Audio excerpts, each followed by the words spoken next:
78 ans, 50 ans dans les cuisines de Lyon, 2 étoiles Michelin que j'ai tenues pendant 10 ans avant de les perdre, 22 années à la tête de la table du fleuve dans le vieux Lyon, avec mon nom sur la porte et des listes d'attente de 3 semaines pour réserver une table le samedi.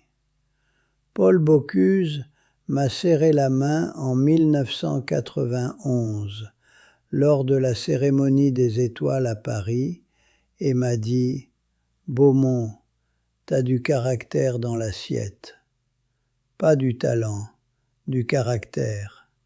Cette phrase, je l'ai portée comme une médaille pendant 20 ans. Aujourd'hui, je mange seul dans une maison de retraite à Villeurbanne, une purée industrielle que je ne toucherai pas du bout d'une fourchette en d'autres temps, et mes enfants ne m'ont pas appelé depuis le printemps. Entre ces deux réalités, il y a une bouteille. Toujours la même bouteille, remplie différemment selon les années. Du Côte-du-Rhône, du Beaujolais, du Romanée Conti pour les grandes occasions tristes, mais toujours la même chose au fond. Tu crois que les chefs de cuisine ne sombrent pas? Tu imagines une vie de beauté, de goût, de création, et tu te dis que quelqu'un qui vit dans cette beauté ne peut pas se détruire. Je t'assure le contraire, avec la précision de quelqu'un qui a vécu les deux côtés. Reste avec moi. Pas pour la leçon de morale, je n'en suis plus capable. Reste parce que quelqu'un devrait entendre ça. Abonne-toi si tu veux continuer à écouter. Laisse un mot en bas. Dis-moi que tu m'as entendu. C'est peut-être tout ce qu'il me reste à faire, être entendu. Je suis né à Roanne, fils d'un cuisinier de brasserie qui aimait honnêtement son travail sans jamais le transcender, et petit-fils d'une femme, Marguerite, qui cuisinait avec le génie tranquille de celles qui ne savent pas qu'elles sont géniales. Ma grand-mère ne suivait pas de recettes. Elle avait une connaissance corporelle du feu, du sel, de la matière. Elle goûtait une sauce et savait instantanément ce qui manquait, ce qui était de trop, ce qu'il fallait attendre et ce qu'il fallait corriger tout de suite. C'est d'elle que j'ai hérité les mains. À 16 ans, j'ai quitté Roanne pour Lyon. Lyon était et reste la capitale gastronomique de la France, quoi qu'en disent les Parisiens avec leur suffisance habituelle. Les mères lyonnaises, les bouchons du vieux Lyon, la tradition des quenelles de brochet que tu prépares avec une patience presque médiévale, le gratin dauphinois qui prend 2 heures et qui embaume tout l'appartement d'une façon qui est, je te l'affirme, une forme de prière. Une cuisine qui ne cherche pas à impressionner, mais à nourrir vraiment, à consoler, à assembler des gens autour de quelque chose de vrai. J'ai fait mon apprentissage dans le vieux Lyon, chez un chef dont je tairai le nom, il est mort il y a longtemps, et j'ai appris de lui autant par ses défauts que par ses qualités. J'ai travaillé ensuite 5 ans à Paris, dans une 2 étoiles du 8e arrondissement. J'ai appris la géométrie des assiettes, la discipline militaire des brigades parisiennes, la précision qui sépare la bonne cuisine de la grande cuisine. Et puis, je suis revenu à Lyon, parce que Paris cuisine pour être regardé, et que moi, je voulais cuisiner pour être mangé. En 1981, j'ai ouvert la table du fleuve. Une vieille maison canuse dans le vieux Lyon, des pierres apparentes, des caves voûtées pour les vins, 28 couverts, et la Saône qui coulait à 100 mètres par la fenêtre de la salle. Martine avait trouvé la salle. Martine avait choisi les nappes. Martine avait peint les menus à la main les 3 premières semaines parce qu'on n'avait pas les moyens d'imprimer. Martine était là depuis le début, et je ne lui ai jamais dit assez à quel point elle était la moitié fondatrice de tout ce que j'ai construit. Je le sais maintenant. Je le sais de la façon dont on sait les choses quand c'est trop tard pour que ça change quoi que ce soit. La première étoile est arrivée en 1985. Ce matin-là, j'ai pleuré dans la réserve, à l'abri des commis, parce qu'un chef ne pleure pas devant sa brigade. Puis je suis sorti et j'ai serré la main à tout le monde et j'ai ouvert une bouteille de Hermitage blanc que j'avais mis de côté pour ça. La deuxième étoile, en 1991, Bocuse à Paris. Martine et mes fils, Philippe et Julien, à la même table, dans une brasserie du 17e arrondissement, et ce soir-là, le vin était une célébration absolue, légitime, méritée. Je veux que tu comprennes ce point précis. Pendant longtemps, le vin était une célébration. Dans une cuisine lyonnaise sérieuse, le vin fait partie de l'acte de cuisiner lui-même. Tu goûtes le Côtes-du-Rhône dans la sauce pour vérifier l'équilibre. Tu connais tes vignerons par leur prénom et tu les appelles en direct depuis la cuisine. La relation entre la cuisine lyonnaise et le vin est une relation de respect et d'interdépendance. Ce n'était pas une faiblesse, c'était le vocabulaire de mon métier. C'est ce que je me disais. Je veux te parler d'une chose dont les chefs ne parlent jamais entre eux. La culture du vin dans une brigade lyonnaise des années 80 n'était pas seulement tolérée, elle était valorisée. Tu connaissais tes vins, tu goûtais avec précision, tu étais capable de distinguer un Gevrey Chambertin d'un Nuit Saint-Georges les yeux fermés, et ça faisait partie de ce que tu étais. Un chef qui ne connaissait pas son vin n'était pas un vrai chef lyonnais. La frontière entre la connaissance professionnelle du vin et la dépendance au vin est une frontière qui se franchit sans que personne ne pose de panneau signalétique. Tu passes de l'un à l'autre, progressivement, millilitre par millilitre, verre par verre, jusqu'au jour où tu t'aperçois que tu ne bois plus pour goûter, mais pour ne plus sentir. Et ce jour-là, si tu es honnête avec toi-même, tu sais déjà depuis combien de temps c'est le cas. Moi, ce jour-là, j'ai ouvert une autre bouteille. Ce que personne ne t'explique sur la cuisine, c'est la solitude de la responsabilité. Pas la solitude physique. Une cuisine à 20 couverts en service, c'est 20 personnes dans 40 mètres carrés qui crient, qui transpirent, qui se frôlent, une chorégraphie de corps en surchauffe. La solitude de la décision. Tu es le chef. Chaque assiette qui sort, c'est toi. Chaque choix de composition, chaque modification de carte, chaque commande de truffes du Périgord pour lesquelles tu paies le prix fort parce que tu ne te permettras pas de tricher, c'est toi, seul, qui porte le résultat.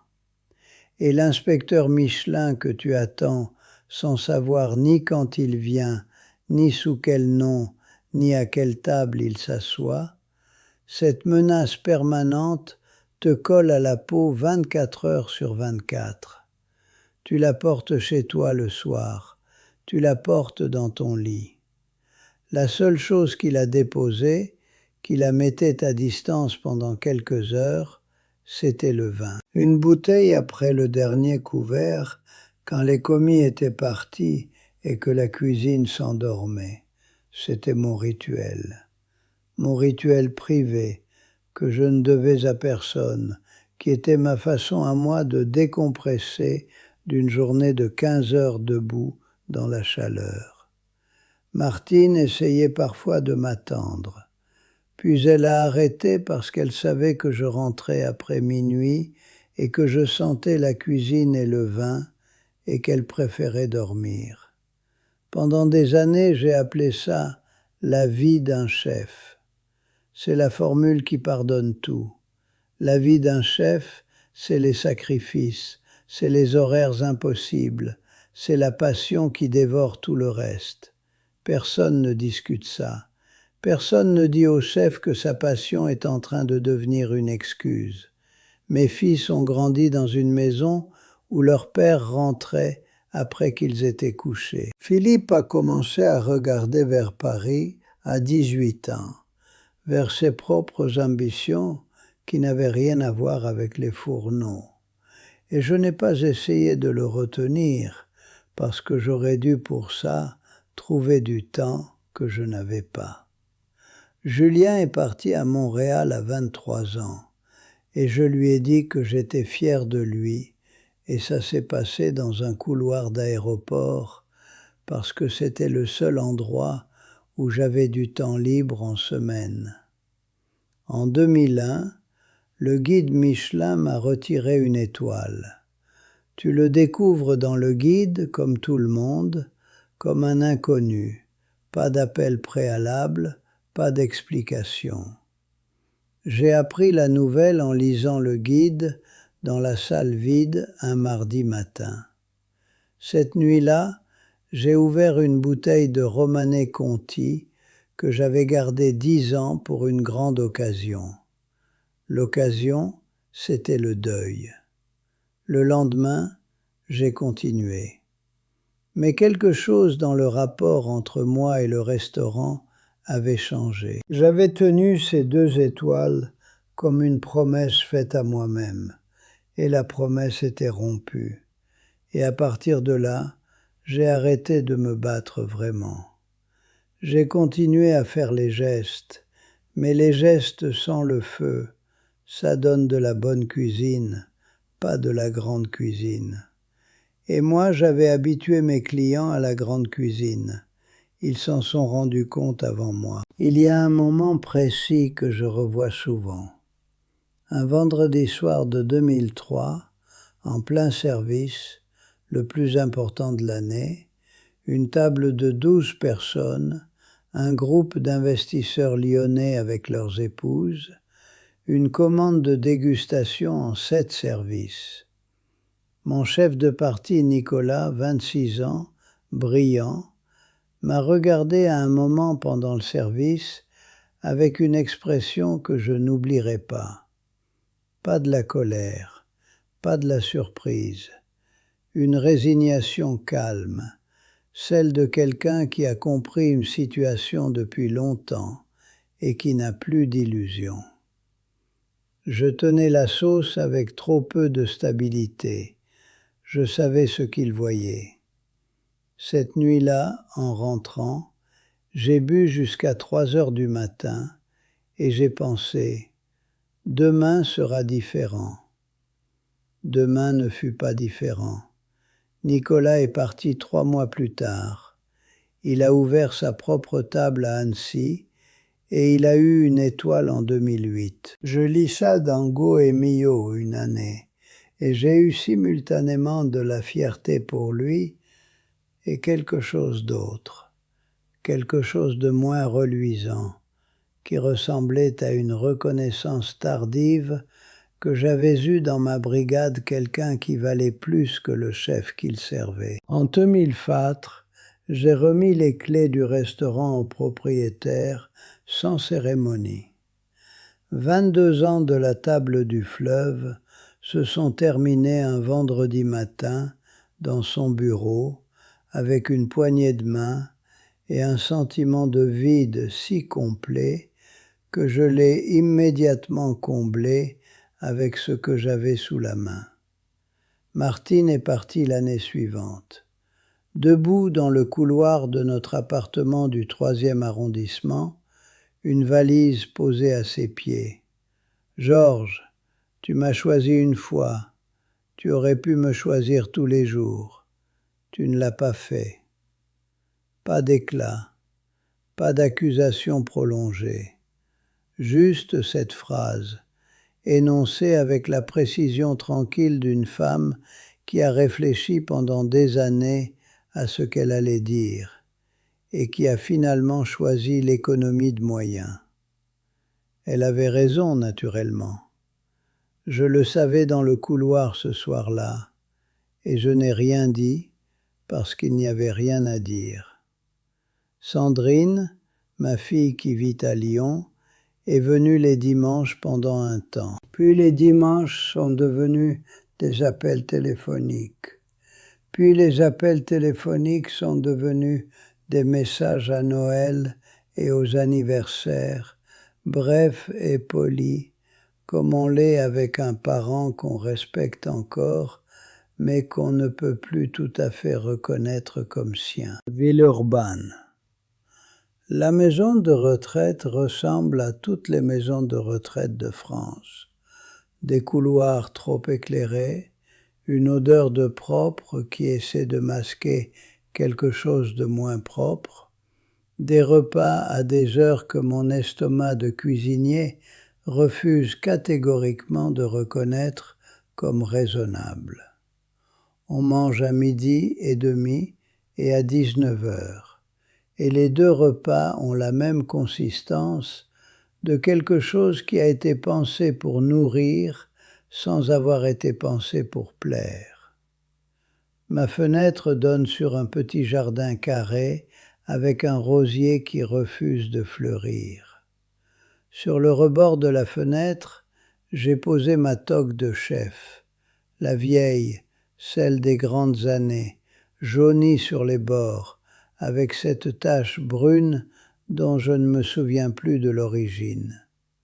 Je ne sais pas pourquoi je la garde là. Peut-être pour avoir sous les yeux une preuve tangible que j'ai été quelqu'un qui méritait cette chose. Le réveillon approche. Philippe sera à Paris avec ses enfants. Julien sera à Montréal. Sandrine sera à Grenoble avec la famille de son mari. Et moi, je serai ici à une table collective avec 7 personnes que je connais par leurs prénoms, mais pas par leurs histoires, à manger quelque chose qu'on appellera de la dinde et qui ne ressemblera à de la dinde que de loin. J'ai fait ma vie dans le goût. J'ai passé 50 ans à penser à ce que signifie bien nourrir quelqu'un, à ce que veut dire cuisiner avec amour pour des inconnus. Et j'ai complètement oublié de le faire pour les 4 personnes qui avaient besoin de moi autrement qu'à table. Parfois, quand le vent vient du bon côté, je sens par ma fenêtre quelque chose qui ressemble à un gratin qui cuit ou à du vin chaud d'un bouchon du quartier. Lyon sent encore la cuisine.